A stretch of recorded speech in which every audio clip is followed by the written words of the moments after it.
Hi, I'm Femi OK and you're in the stream. Today, Catholics are leaving the flock in Latin America, so we're going to look at the reasons why and what the Church is doing to win back its followers.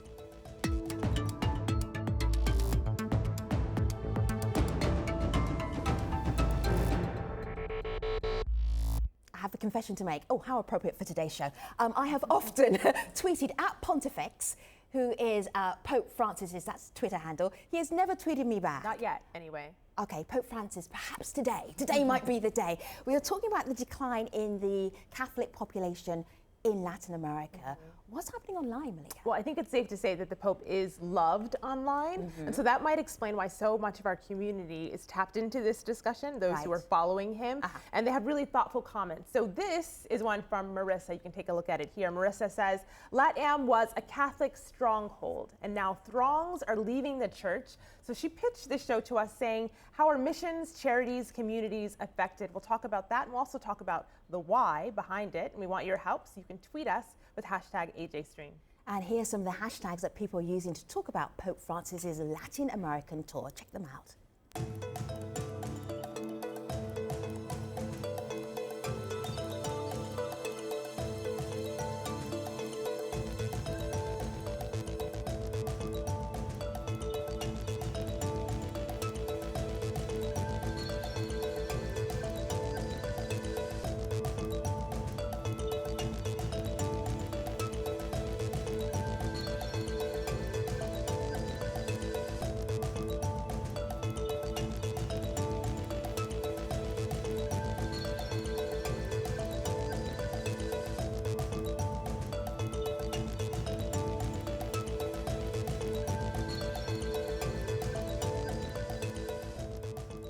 Latin America is home to around 425 million Catholics. That's almost 40% of the world's Catholic population.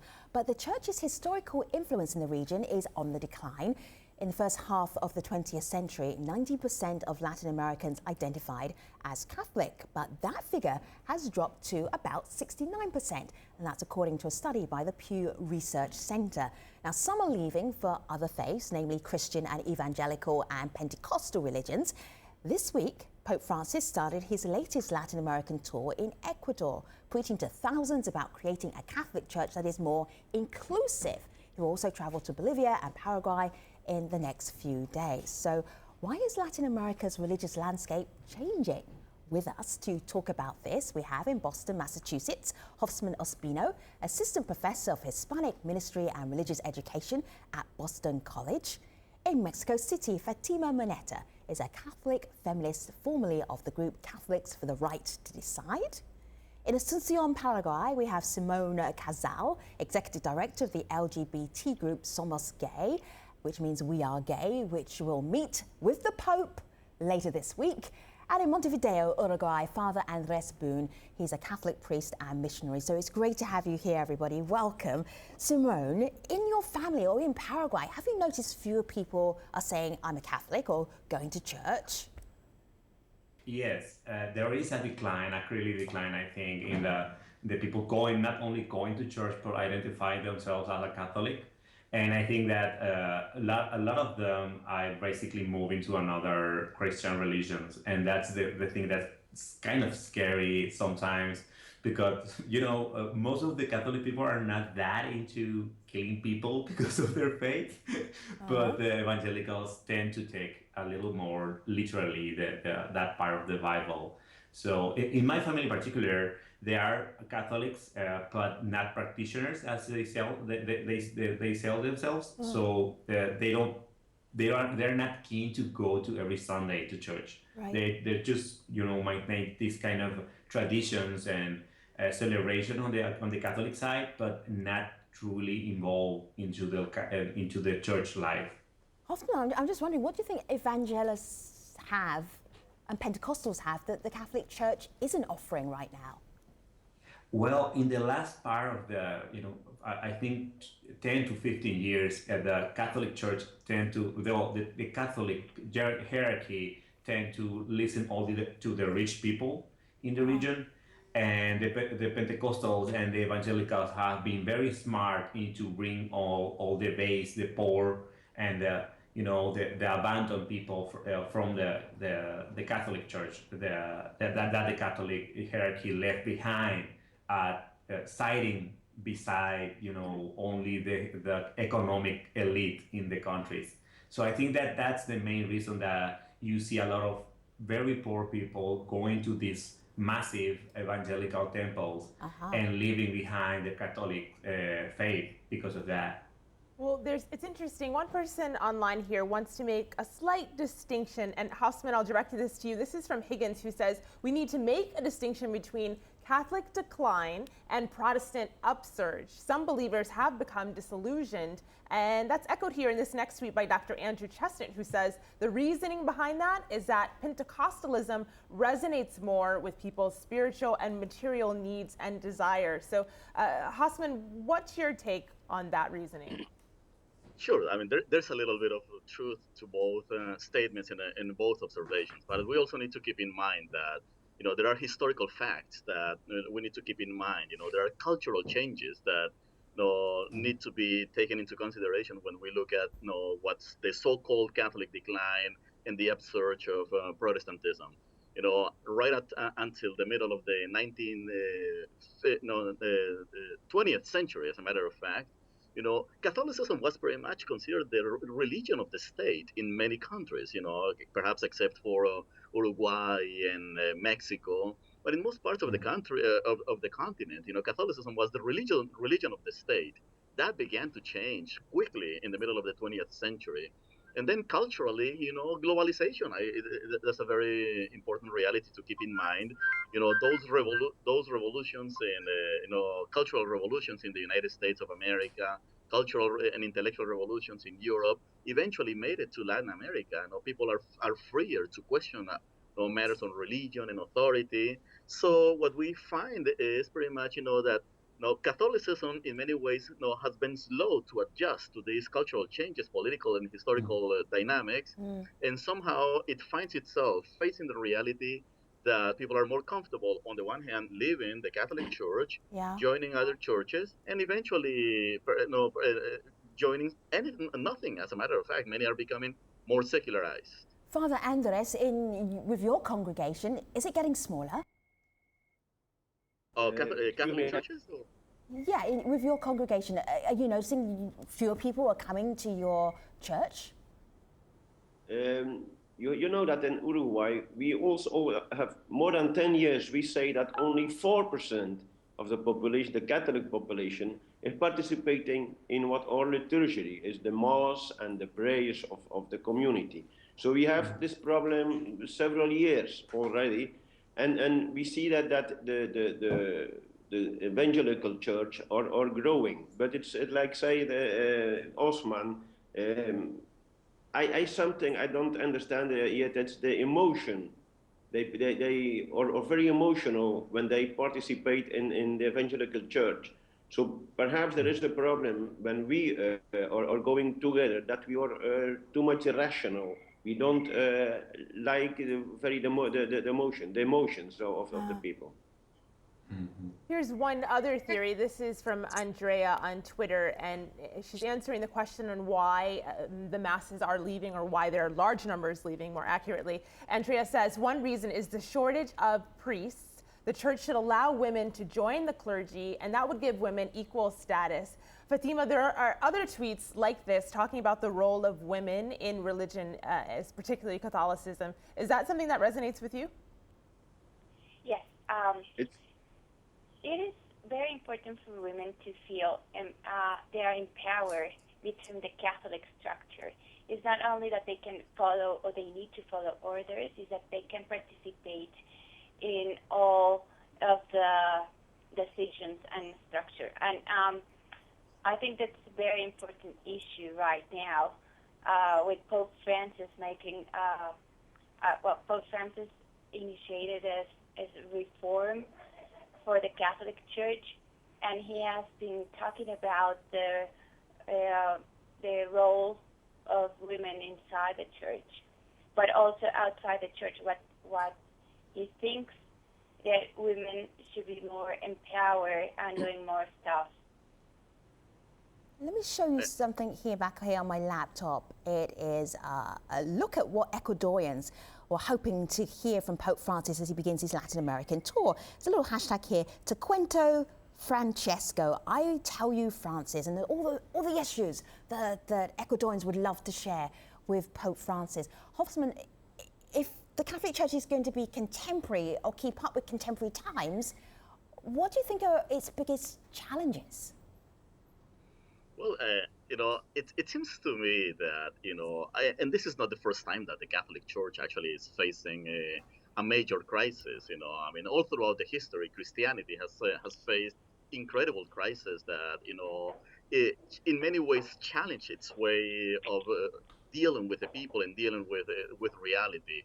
I mean, there was this Cardinal Martini who died a few years ago, and who was saying that the Catholic Church is about 200 years behind as an institution when looking at the general culture. Wow. And I mean, it could be read as a critique, but on the other hand, it could also be simply read as an understanding of how the church as an institution operates. I mean, but Hofsman, I mean, that's very serious. I mean, a church being 200 years behind the general population, how do you even talk to your congregation? Exactly. Well, that's the challenge. That's why we need to renew ourselves on a regular basis, beginning with the language and the approach that we use to relate to the people today, particularly the young. And I mean, but it needs to begin with a pastoral approach, and eventually, it all translates into some practices, and eventually, perhaps, some ways of dealing with particular teachings. But a lot of Catholics, and unfortunately, want to see the change of teachings, right? Immediately, without having changed certain attitudes or understood, the realities that change, really fast. Whether it's the role of women in the church or whether it's how we approach, same-sex relationships. For instance, in the United States, that's one of the biggest realities that we are facing right now. But it's also trickling down to Latin America, and other parts of the world. I think also, Ospina, that I think that one thing is the structure of the church, it's an international, it's mundio. But other thing is the community. So I think that it's very important that we are going to talk, and not only talk, that you have to listen to the people, what is their life, and give a personal response to their questions. So if we are waiting that the church, the Pope, will give answers to the people, it's impossible. I believe that it's necessary that we are listening to the people here, and I do it in the school here, listen to the young people, and try to understand what they are living and what are their problems, and they want to give a sense to their life. And that's the sense we have to help to them to make it. And I don't think that the Pope can answer the question of the young people who enter in my here and send me his problems. So I think the discussion is in two levels. One is structurally. Yes, the church had said many things, but they talk always for the whole world. And that's a difficulty because the whole world isn't one. I think of several problems that for us are not problems, but you go to Africa or Asia, and they don't have this culture, so it's difficult to say one word for the whole world. And sometimes the world is waiting a word from the church, but it's not possible. I think that we must to play more in the little community, and so in my community, that's an issue, that's a problem. I listen to that. And from the Evangelium, I try to give an answer. I don't have all the answers. I think that's important also. We, the church, we don't have answer for every problem. And it's a problem of communication. If we still continue to say, to give answers for the whole world, it's difficult. I like to go That's very honest of you, Father Andres. I want to say something. Yes, Fatima. I would ask Father Andres, if I understand the difference between the hierarchy and the communities. Like we are all the church. Everyone is the church. The thing is how this hierarchy is going to talk with the community if they're always allied with the political power and not listening to the people? Let me just bring in Malika in the community and see where they're going to take us. Malika. This is from Jonathan. This is interesting because he actually speaks to something that you said, Father Andreas. Jonathan says the long-term answer is for Catholics to actually help the poor, help the sick and the needy, just like Jesus did. But he actually gets pushback from someone who sent us a video comment who says Catholics are doing just that. So I want you all to have a listen to this.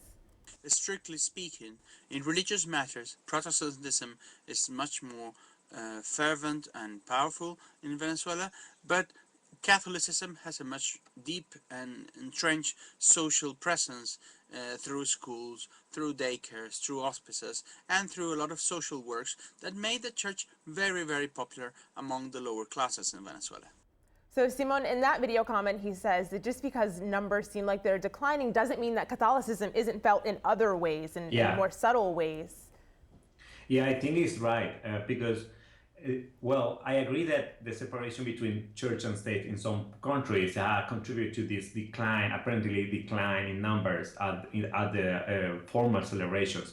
But Catholicism as a cultural matrix is very strong yet in the like I think in the whole region.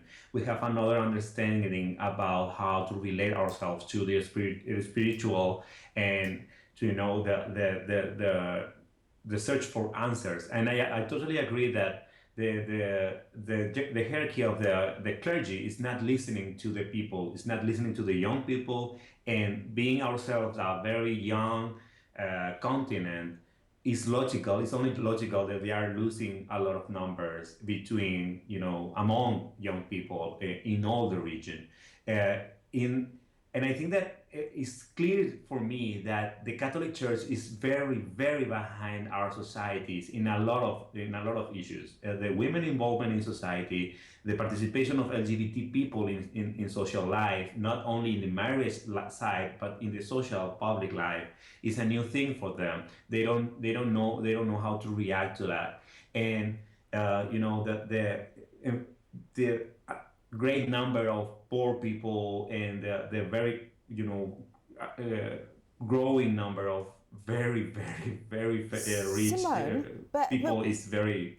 Simone, I do have a but for Tim. Just give me a moment. I do have a but because when Pope Francis comes to Paraguay, you're going to be meeting him. You lead an organization called Somos Gay. We are gay.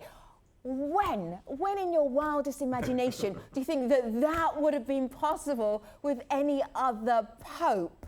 So, what is that? Is that never. A baby step? What's going on there? I think it's a very small baby step. Right. Inviting us to a public meeting is a very small. I do acknowledge that, and I think that they are trying. But it's just not enough. As an activist, I have to say it's not enough. What are you going to say to Pope Francis? What are you going to say to Pope Francis? If you actually get to meet him face to face, you're going to say what? Stop killing us. Oh, that's a nice please. Opener. Are you seriously? Yeah. That's the first thing you're going to say to Pope Francis? Probably I'm gonna meld it like a tone down. I think so. And yes. say, of course. But the main idea is that we need your strong voice on stopping the violence against LGBT people in all the continent and all the world. Right. We need to hear more about your compassion, and we need to hear more about the love to the neighbor from you, to the LGBT neighbor from you. We really, really need your voice at this stopping the massacre that we are living in Brazil, in Mexico, and in other parts of the world. That's a very powerful message for you to give to the Pope. Simon, now that you're going to be with the Pope, can you also ask about women and about their rights, and what is he thinking about sexuality, and what's the role model of women inside and outside the church? Are you taking notes, Simone? I would be really grateful about that. Yeah, all right. So many issues to talk to Pope Francis about.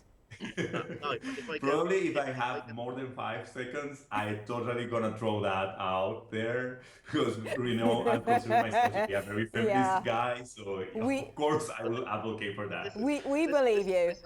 All right. So for me, if there were any pope to be asking those questions to, people online are saying that it is Pope Francis. This is Denley, and he says, Catholicism isn't dead in Latin America. It just needs a spark, and Pope Francis is undoubtedly the man to restore the faith. Hassan, what do you think of that? Yes, actually, going back to what Simone and Fatima were saying, as a matter of fact, this is exactly what needs to happen. I think that Father Andres is absolutely correct. We cannot expect, the Pope or the Magisterium or the bishops to answer every single question about, the woes and the anxieties and the hopes of the church. It should be people like Andres and Fatima and the many others, particularly the young, who should be raising these questions. The role of the Pope, as a matter of fact, should be to inspire people to live the faith and listen to the people. He's modeling that, but the changes are not going to come from the Pope, to be honest with you. The changes are going to, if there's going to be changes in practice and approaches and perspectives in the church, my sense is that they are going to come from the movements and from the organizing and from people raising the questions. And thank God we have a Pope who's listening today. But my sense is that others will follow, given the success of this Pope. Father Andres, you said you listen to your congregation, you listen to young people. How do you get more Catholics to come back to the church, not just in Latin America, but around the world? How do you do that? Is it just listening? Is that enough? First of all, I think that we not need an attitude of we want all the people back. It's the liberty of the people. I think it's necessary that we are trying to let know that Christ loved them. So in an attitude of listening, the first thing is what will Christ do in this situation? Okay. I think that's the question I have to ask me every time when a young people come to talk. Okay, because this is Father Andres Boone. He's joining us in this conversation. We also have Simone Casal, Fatima Moreta, and also Hosman Ospino as well. We're going to hear much more from them in the post show at stream.aljazeera.com. Hopefully you'll be joining us there. But first, here's Malika with a look at some of the other stories the stream is following.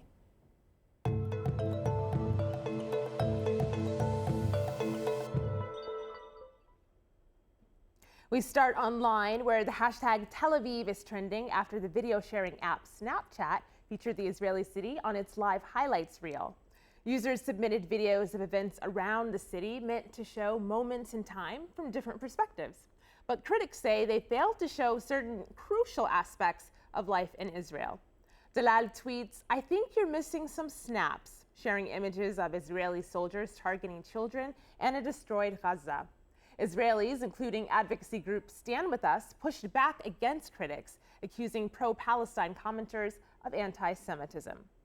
Well, crossing to the UK, Londoners presented a united front while commemorating the 10th anniversary of the 7/7 bombings, in which 52 people were killed.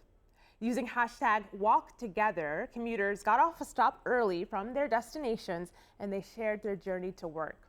Well, many, like Raymond, shared selfies with that hashtag, while William shared an image from the London Underground saying, "No words needed today, just to remember."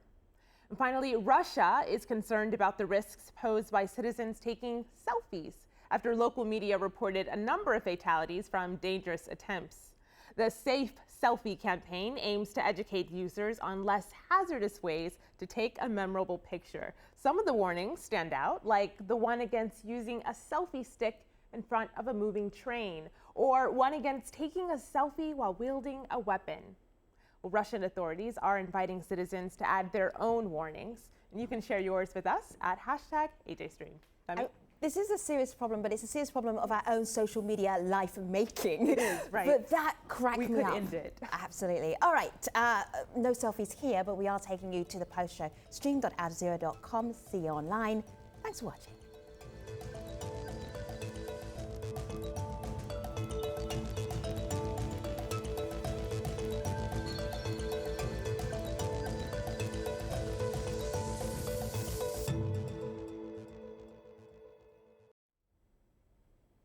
Welcome back. This is the Stream's online post show. We're talking about the declining numbers of Catholics in Latin America. The last voice you heard in the conversation was Father Andres' voice. He surprised me. Father, you surprised me. You said we don't have to get the Catholics back. They don't have to come back to the Latin American Catholic Church. I was really surprised about that. Why did you say that? Because I think that the most important thing is that the people meet Christ. And if they can meet it in the church, it's all right, it's better. But I think that our concern must be that the people can have a sense to their life meeting at Jesus Christ. Wow, okay, that was really interesting. Hofsman, for you, if you're looking at the issue with declining Catholic population in Latin America, is it an issue? Is it a problem for the Catholic Church? I think that, to be honest with you, this should be seen as an opportunity rather than a problem. Problem, it's usually a problem is looking for fixes or quick fixes. But what about an opportunity? What about, this as an opportunity to listen to different voices, an opportunity for the Catholic Church to change the ways it's reaching out to people? What about an opportunity to expand, the way ministry is done? Pope Francis, when he became Pope, one of the first things he said is that one of the biggest cancers in the church is clericalism, because we just want everything that to be done by the priests, by the clergy. But there are other ways of doing things. There are other ways. There are lay people, lay women, who can actually advance and do immense work in the Catholic Church. So I think that this should be seen an opportunity to actually speak, in dialogue with Christians who are evangelicals and Pentecostals on social issues. Why should be the evangelicals the only ones doing social work or social action? Catholics can do this and are doing this in a very good way. What about doing it together?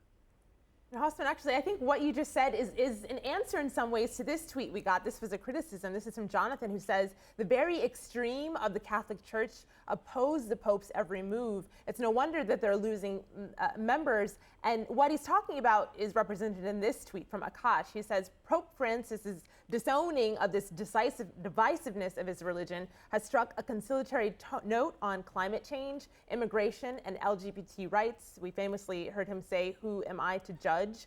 About homosexuality. So, Father Andreas, I'm wondering if these notes that this person in the tweet is talking about, will these make it down to doctrine? How will they actually change things for your average Catholic? You have to know that the history of the church is 2,000 years. They needed time to change. But I think that the more important thing is that the communities are changing. And once the communities are changing, I think that will be the movement of the Spirit to change the structure. Because I can declare that, I don't know why, but if the people doesn't feel it, it's just another document. So yes, I think that everything must come from the people. So I think also, I believe in the movement from gays. I believe in the movement from women who want more. But I don't expect that the Pope will say one day. I don't think so. I think that always must come from the base. I remember a question that the young people. I have to say something, Father Andres, for you. As I'm a Catholic that goes to church every Sunday and really wants a different church, a church that is inclusive, a church that takes into account people's necessities and people's desires, I think it's rough to say that maybe the Pope is not going to change everything. That's we already know that. But what we want to say is that bishops and priests like you are willing to change, are willing to listen to people's needs and people's necessity, and they are not going to ban and to condemn people because of their sexuality or because of their life choices.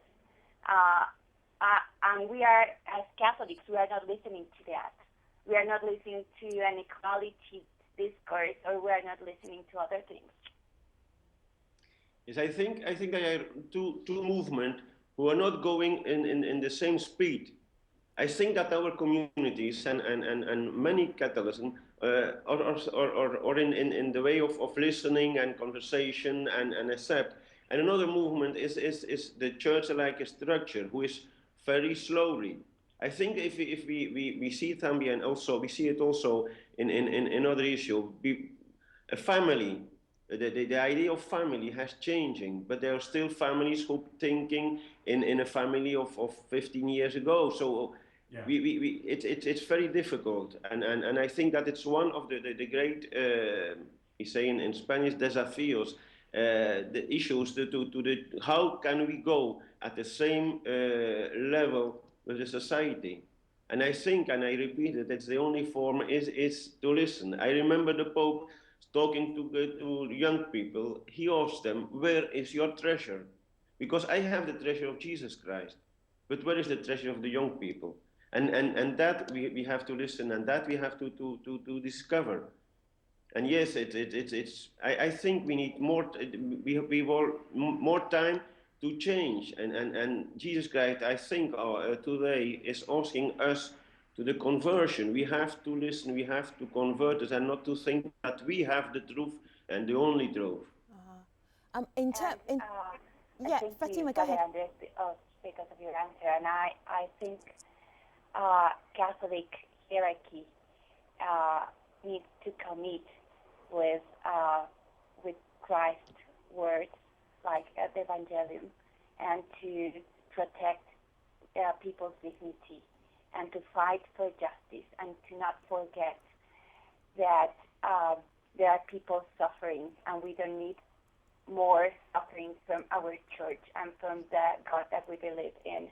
So Fatima, but is this really realistic as a Catholic and a lifelong Catholic, and you know the church, you know its structures, how it works? What you're asking, is that realistic?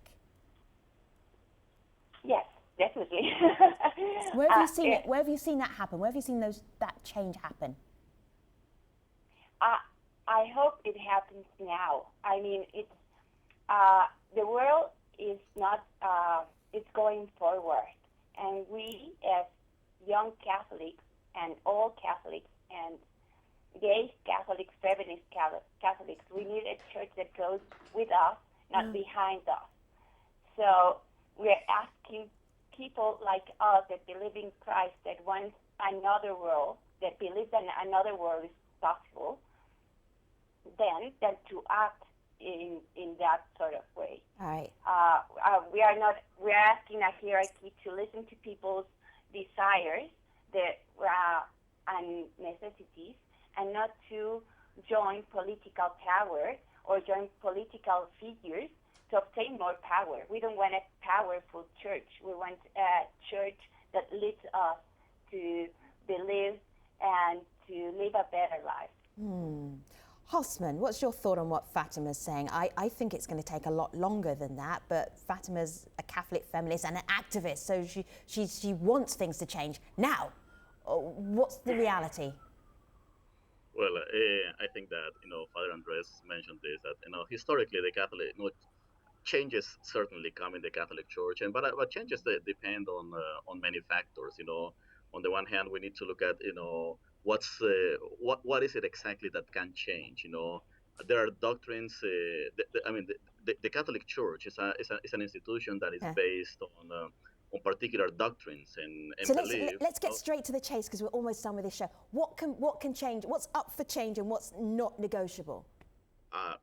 Some things that can change. Father Andres is like, aha, now you're asking the tough questions. All right, what's not negotiable, Hosman? Go on. There are many things that can change. All right. Things that can change, for instance, the role, an increased role of women in the church, that can change. How much? Women priests? What was that? Women priests? At least in my generation, I don't foresee that happening. Will that happen in the future? It could happen. That would be a no then. So women priests, not negotiable. Okay, what else is negotiable?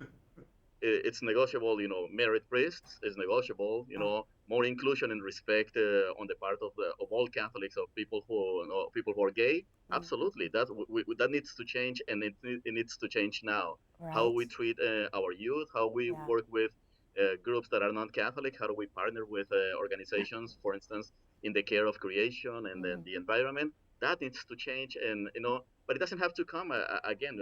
It has been said in this conversation many times. It doesn't have to come directly from the Pope or from the bishops. It needs to start with the people. If the people start ahead, people will eventually get their popes and their bishops and their priests, along with them. All right, let me leave the conversation via the way of the community and Malika. I think a lot of people are saying that this could be in the hands of one man, the Pope. This is Taylor, and she says, revolutionary, in quotes, as he's sometimes been called, is a funny term for the leader of one of the oldest institutions, but Papa Francisco will bring Latin American people back to Catholicism. Ah, it's a lot of work he's got to do there. Exactly. All right, Father Andres, Simon Casal, Fatima Moneta, and also Hosman Espino, it's been a great pleasure talking to you about the Catholic Church in Latin America. Thank you so much for your insights. Thank you. Thank you. And I will see you online next time. Thanks for watching.